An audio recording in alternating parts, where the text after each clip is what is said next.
Salut mes Nakamas, c'est le Doc, j'espère que vous allez bien. Aujourd'hui, on va parler du chapitre 842, un chapitre que j'ai beaucoup aimé, même s'il a été moins intense que celui de la semaine dernière, mais en un sens, c'est normal car il n'est pas du tout dans les mêmes registres.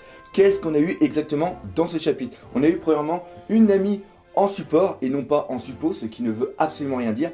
Après, on a eu Carotte et Chopper qui s'entraînent pour le futur marathon de l'Outpost. Un putain de chat qui tire un carrosse avec un Sanji qui a encore une fois un masque sur la gueule, mais surtout un Crackers en mode Team Rocket qui est parti découvrir les étoiles avec un Luffy en mode Tank Man Full Version. Bref, plein de choses à dire dans ce chapitre de la semaine, un chapitre qui, je vous préviens, a envoyé du lourd et même du très lourd.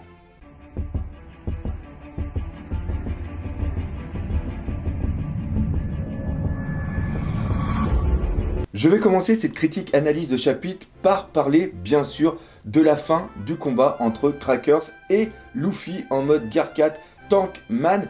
Et je sais que... Alors oui, déjà je dis la fin de ce combat car je ne pense pas que Crackers se relève. Pour moi c'est absolument inconcevable et j'ai lu que beaucoup de personnes n'avaient pas aimé la fin de ce combat. Ils s'attendaient à quelque chose de beaucoup plus grand, une meilleure technique, un truc qui est beaucoup plus de punch, même si la punchline était absolument géniale.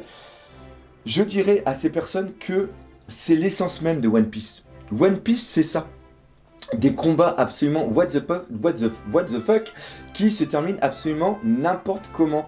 Et d'ailleurs, je vais certainement faire une petite vidéo là-dessus qui sera en bonus par rapport à cette vidéo pour vraiment faire un petit récapitulatif et expliquer tout cet esprit qu'il y a dans One Piece. Là, dans cette critique analyse, on va plus s'intéresser sur la technique en elle-même. Donc là, on voit carrément une nouvelle version du Gear 4. On avait le Bondman, l'homme qui rebondit juste avant, et là, on a le Tankman, c'est-à-dire quelque chose de beaucoup plus dur.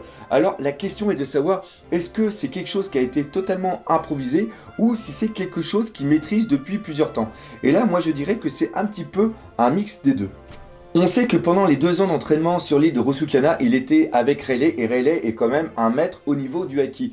Donc il a dû bien lui expliquer comment il arrive à maîtriser, comment il peut réussir à maîtriser le haki. Et donc là, on voit que sur son corps, c'est une nouvelle version du haki. C'est-à-dire que quand il est dans le Gear 4 qu'on avait vu au niveau de Dressrosa, qui est le Boonman, on voit que c'est surtout au niveau des bras, un petit peu au haut du torse et au niveau des jambes. Ça, c'est sûrement pour garder une sorte de motricité, pour qu'il ait, une sorte de motricité, il n'y a pas autre chose à dire. Quand on voit justement que Doflamingo lui envoie le coup sur le côté, on voit que le haki, c'est un petit peu, je dirais, étendu sur la partie du corps où il allait recevoir le coup. Et là, justement, quand il est en mode Tankman, on voit que c'est l'intégralité du bas du corps jusqu'au milieu du torse qui remonte un petit peu par des sortes de, je dirais pas de flammes, mais vous voyez le motif en spirale un petit peu qu'il y a. Il est aussi au niveau du bras et il y a juste que le torse, le haut du torse qui n'est pas en haki. Et d'ailleurs là, il y a une petite faute d'Ichiroda, c'est-à-dire qu'il a oublié de dessiner la cicatrice qui était dessus. Ça, j'en reparlerai un petit peu à la fin de ce chapitre.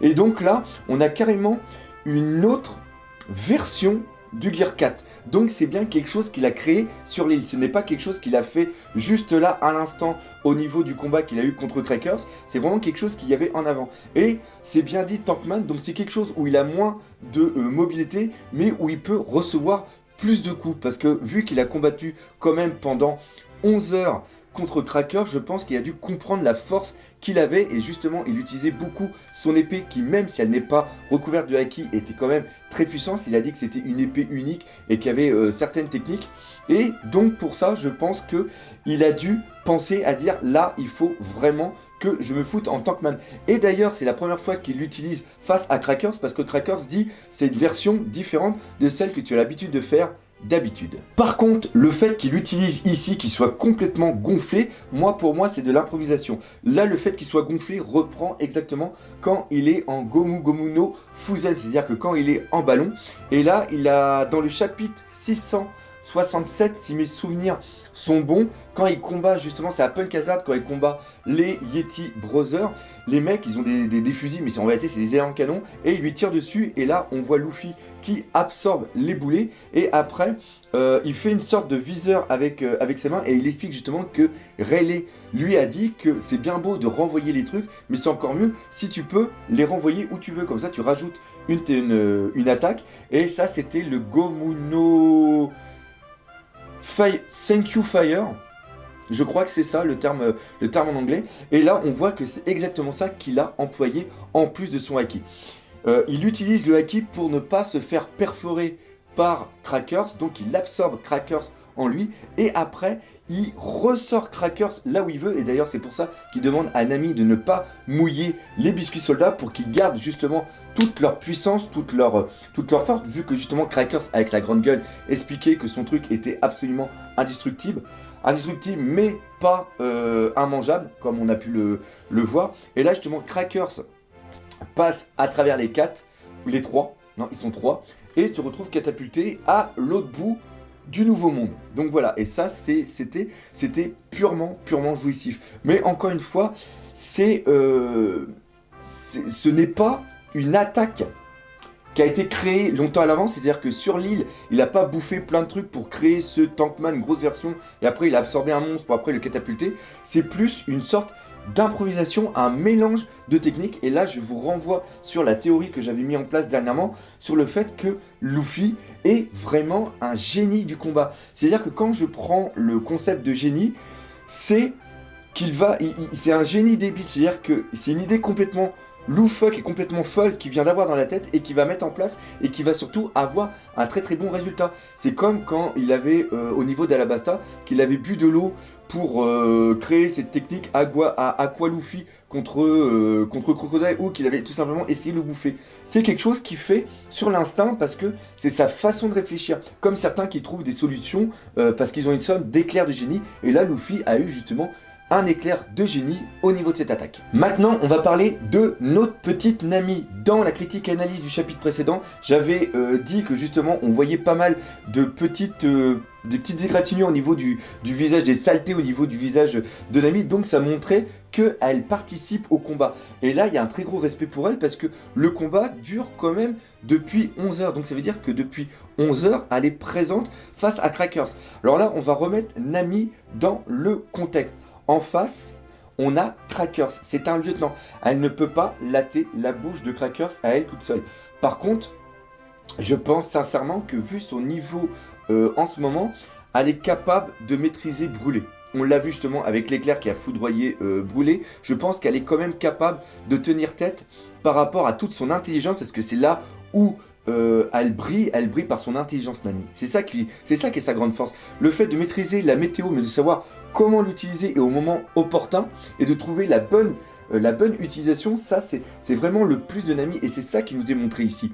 C'est-à-dire que même si elle est en support, sans Nami, Luffy se sera fait latter la bouche. Nami a parfaitement compris le point faible de Crackers. Crackers maîtrise très bien son fruit, et il peut créer des biscuits, et avec ses biscuits, il peut créer absolument ce qu'il veut. Cependant, les biscuits ont un point faible, c'est-à-dire que par rapport à l'humidité, ils ramollissent. D'ailleurs, ça, je vous l'ai dit dans ma réaction live, quand j'ai parlé justement que tous les matins, je trempe un BN dans mon chocolat. C'est-à-dire que tous les matins, je prends pas une barbe noire, puis je prends pas barbe noire et je le trempe pas dans mon chocolat pour me le bouffer. Hein. Ça, c'est carrément autre chose. C'est-à-dire que les biscuits, quand tu les trempes, ils ramollissent, et c'est pour ça que Luffy a réussi à tous les manger, parce que même si c'est super dur, il se serait pété les dents dessus. C'est-à-dire qu'une fois qu'ils sont ramollis, il peut les bouffer. Donc encore une fois, si Nami n'avait pas été là, Luffy n'a pas pu bouffer les biscuits de Crackers. Je pense que ça, tout le monde l'a compris.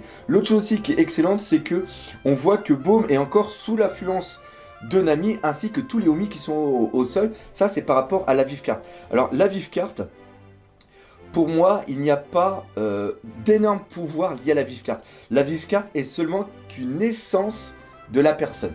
C'est-à-dire qu'il y a un morceau d'âme de Big Mom qui est à l'intérieur de la vive carte, mais c'est tout. Pour moi, il n'y a rien d'autre, il n'y a pas de pouvoir qui est lié ou quoi que ce soit. Par rapport à une théorie je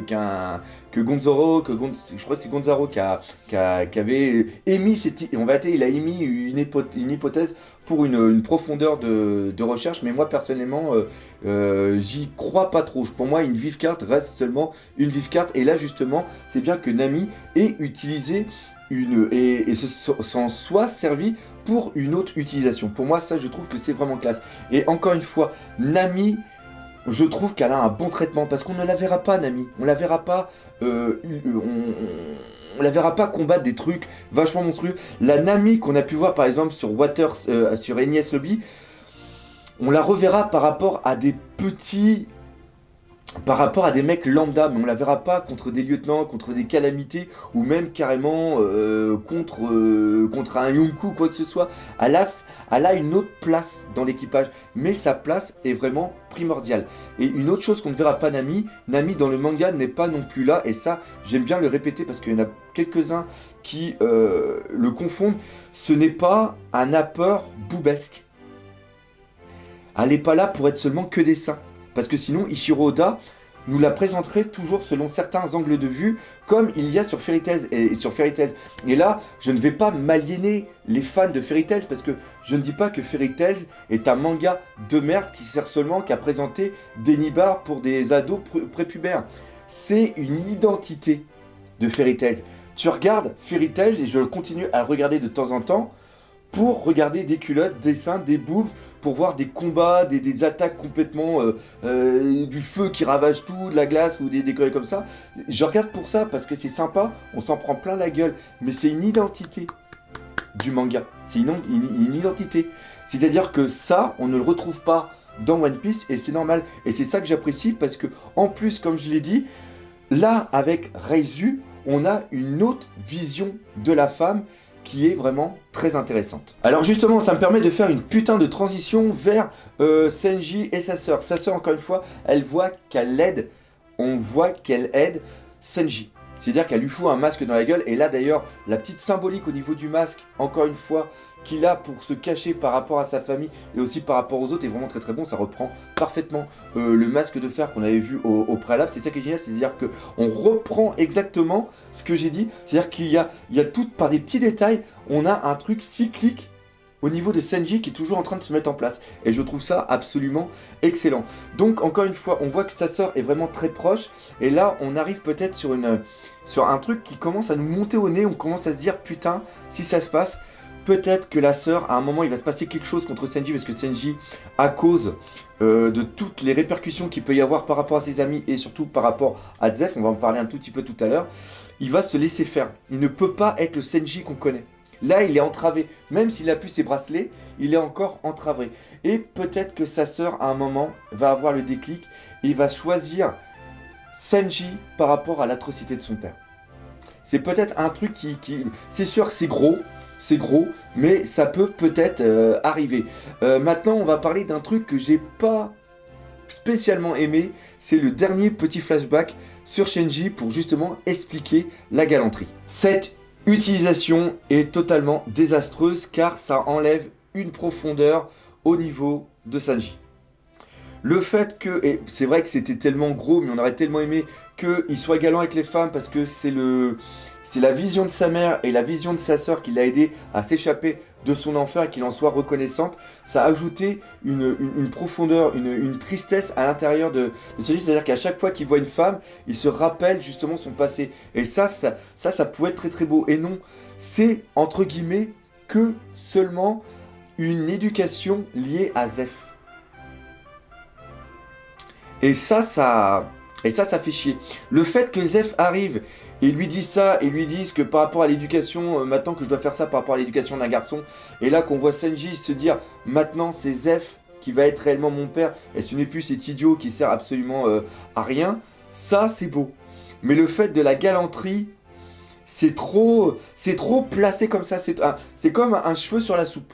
Voilà, on est dans le terme de cuisine avec Senji, c'est exactement ça. Ça arrive comme ça, et l'inconvénient, c'est qu'on n'a pas l'habitude de ça avec Ichiro Oda. En parlant de symbolique, on va parler de ce putain de chat. Que fait un chat? Pourquoi Ichiro Oda a dessiné un chat pour tirer ce carrosse? Il aurait pu dessiner un escargot vu que tout était à la base de Denden. Quoi qu'un escargot, ça aurait été quand même assez long. Alors, à part s'il l'avait génétiquement modifié pour qu'il soit hyper rapide. D'ailleurs, le chat, il doit être génétiquement modifié parce qu'un chat comme As, ça doit être un peu incroyable. D'ailleurs, est-ce qu'un chat comme ça peut avoir des puces comme ça? Hein, on peut se poser la question, mais en étant sérieux, si Ichiro Oda a mis ça en place, c'est obligatoirement qu'il y a une référence quelque part. Et la référence, j'ai fait mes recherches, je l'ai peut-être trouvée, je ne sais pas si c'est ça exactement, mais ça se rapproche un petit peu.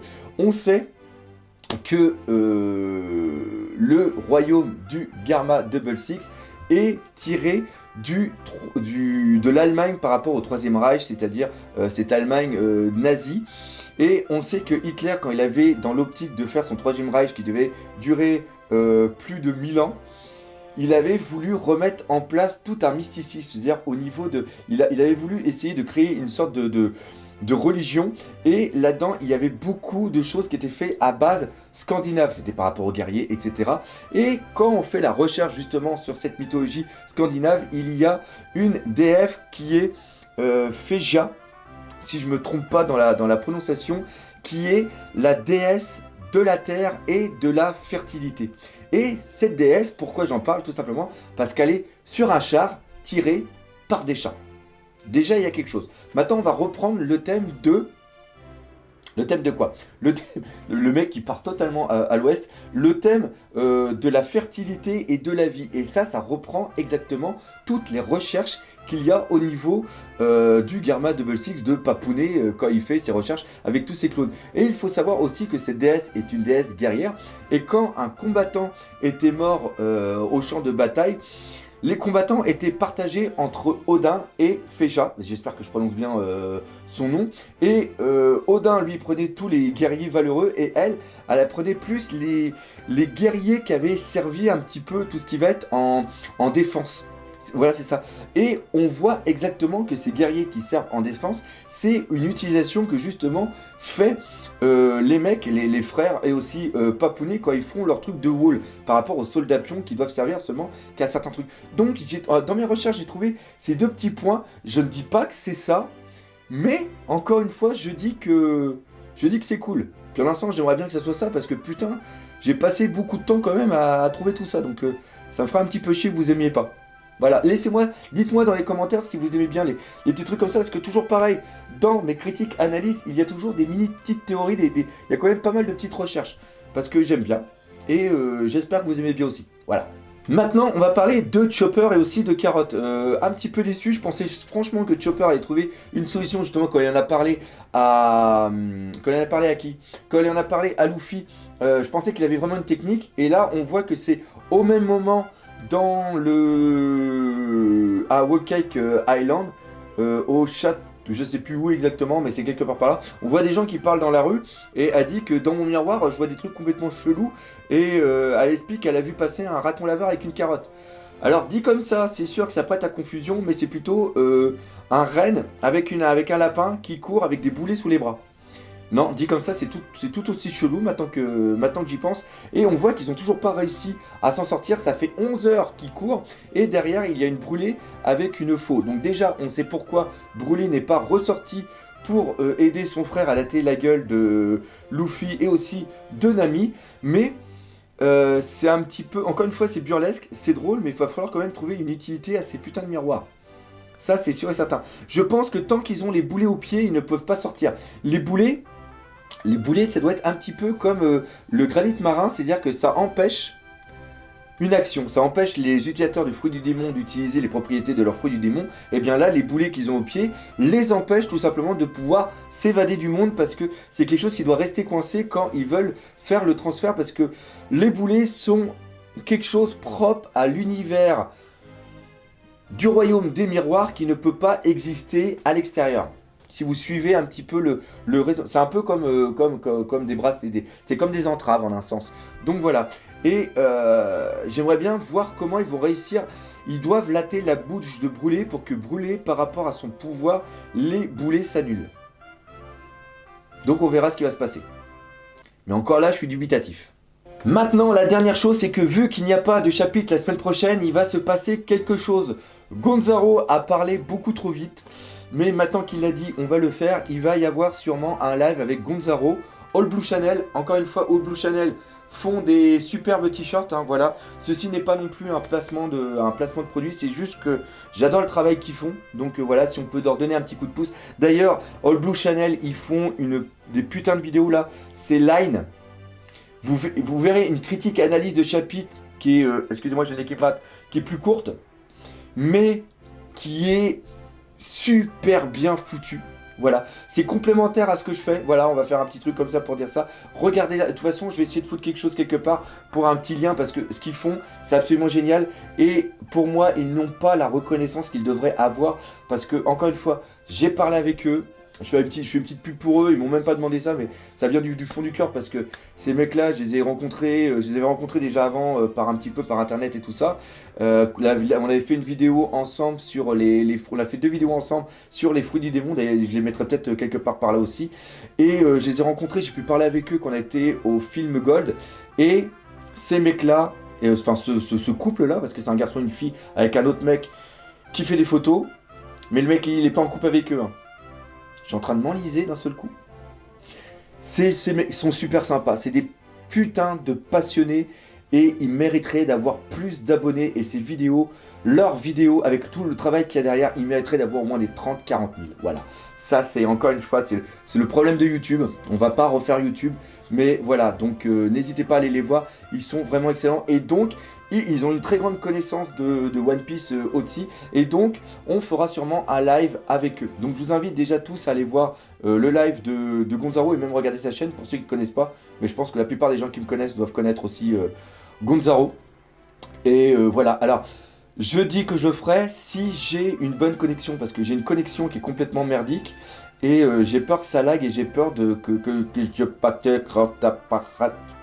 comme ça. Voilà, j'ai peur de parler comme ça parce que ça serait trop coupé, trop assuré. Donc on va faire quelques tests, mais je croise les doigts et il y aura pas mal de délire. Par contre, je sens que moi je vais partir en live totalement parce que dans les lives, je pars en live, c'est normal. Voilà, donc ça c'était la petite annonce. Je crois que cette vidéo est maintenant terminée. Alors oui, comme je l'ai dit, cette vidéo est maintenant terminée. Comme d'habitude, j'espère que vous l'aurez bien apprécié. Si c'est le cas, parlez-en autour de vous, laissez des commentaires, défoncez la gueule de ce putain de pouce bleu. Comme vous défonceriez la tête la tête de qui? La tête de Barbe Noire ou d'Akainu en fonction d'eux. Et nous, comme d'habitude, on se dit à bientôt pour de nouvelles aventures One Piece et peut-être pour une vidéo bonus. Allez, salut mes Nakamas.